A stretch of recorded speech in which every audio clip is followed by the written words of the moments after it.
So today I figured I would do a little video on my most recent purchase, my 2014 E550 sedan, all-wheel drive, 4MATIC, of course. I'm just going to do a little video since mine's higher miles, and if you're thinking about buying one, why I bought it. So let's get right into it. So right now I'm sitting at almost under 62,000, which is pretty high for a car like this. Starting off with the steering wheel, you got the flat bottom here. Honestly, not really much wear aside from, you can't really see too much, but there's a little bit of a cracking that's starting kind of all around the edges there. Not a huge deal, you know. You can also replace these, or I was thinking about Alcantara wrap too. I'm not sure yet. You have your paddles, which are pretty small. Of course, this car puts luxury first over performance, definitely. You have your stop start, your Mercedes gear shifter, which, coming from cars that I've never had something like this before, I've gotten used to it. Some people like it, some people don't. Obviously, you'll have your memory seats. My car does come with the massage seat option just for the driver's seat though. Also the dynamic seat, I believe it's called. So when you do turn, it will almost hug you in a sense. I do have the, I believe it's amberwood trim, and you can see that there's definitely some wear on there. Overall, it doesn't look too bad. I've thought about almost doing like a carbon fiber or a black vinyl wrap even. The wood doesn't look too bad though overall. The center console, you can see, looks pretty good. I've seen a lot of these where this part is ripped. My seats, I got some stuff back there, but honestly there's really no wear on the seats. I have some WeatherTech floor mats in there that I bought it with. Again, not really too much wear for the miles that it has. All the leather and upholstery's held up pretty good, really. You can't see it now. I do have the ambient lighting, which I'm looking to upgrade to the 64 instead of just the 3 colors. You'll have your Harman Kardon speakers, Harman Kardon, whatever you want to pronounce it.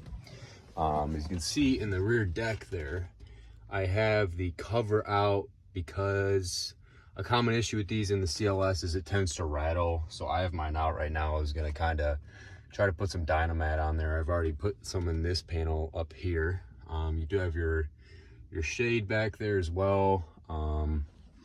Your panel roof, which is pretty nice. I do have the sticker here, just cover up the VIN there, but you can see at 21,000 miles, it was about 45 grand. You can see all the options that were on my car. This was a CPO at one point. Obviously, I did not buy it like that. Pretty good options. So far, I do like it. Compared to my S4, it definitely does feel a little bit different. Some things feel better, some things feel worse. Like I said, definitely put luxury over performance in this car. But let's get to the exterior. Another thing is your parking brake. This one, as you can see, just push that down with your foot and then pull that. My S4 is just electronic. Also your sport mode, and this does have stop start. I always turn off the eco. You have heated seats, cooled seats. Pretty good options on this car, honestly. There wasn't too much that they missed out on. But yeah, the exterior, as you can see, it is in black, which I think is a great color for these. I do have aftermarket wheels on right now. You can see the Mercedes, and these are stock brakes that are on. I had a wheel that cracked on me, so I ended up ordering new ones, so I'll make a video when I get those on. But like I said, stock brakes on it aren't too bad. I may consider upgrading them eventually. I do have the full LED headlight package. and that will have the light up logo at night, and you can see a lot of cameras. You have the 360 camera on these, of course. Also under the mirrors there, both of the mirrors, with the Parktronic, Distronic, everything like that. Paint's not too bad, definitely a lot of chips and things like that. I have holes from the front plate. I may consider wrapping it like a matte black. Honestly, it hasn't held up too bad for the mileage and the age. Also might reseal these headlights since they're pretty dirty, and that's inside of there. But yeah, like I said, aftermarket wheels on right now. I am going to be getting some new ones very shortly this week. You can see the back over here. Of course, this is the 4MATIC all-wheel drive. I believe it's 55 to the rear. I'm not too sure. Coming from Quattro, which I believe is the best all-wheel drive. But 4MATIC seems pretty good so far. I do have a muffler and secondary resonator delete, so you can see those exhaust tips down there. But honestly, it sounds pretty nice. I'll put a clip in how it sounds.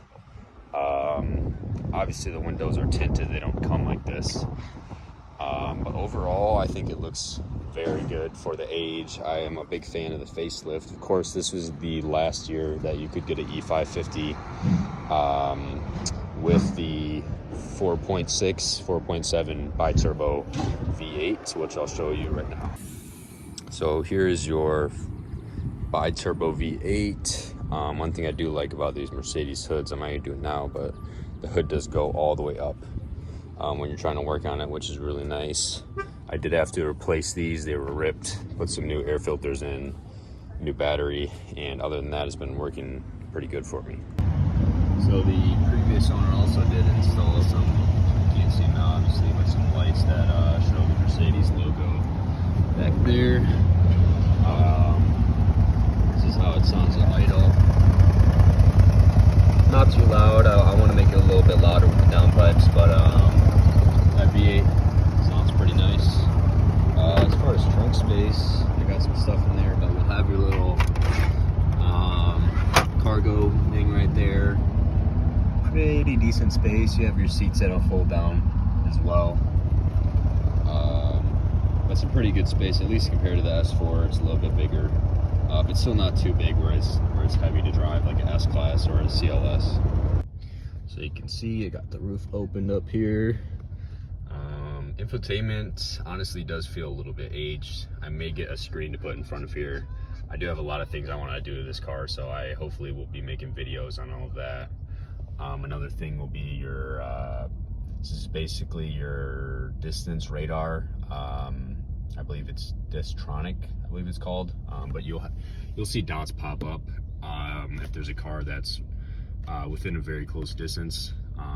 You'll have dots pop up left, right, or just center if you're getting close to something, which is pretty nice to have. Like I said, you'll see the E here for eco mode, I guess, or just your regular driving. Just click the S and it goes sport. And then once you do shift into your gears, one thing that's nice is you can see what gear you're in at all times. The S4, you cannot do that.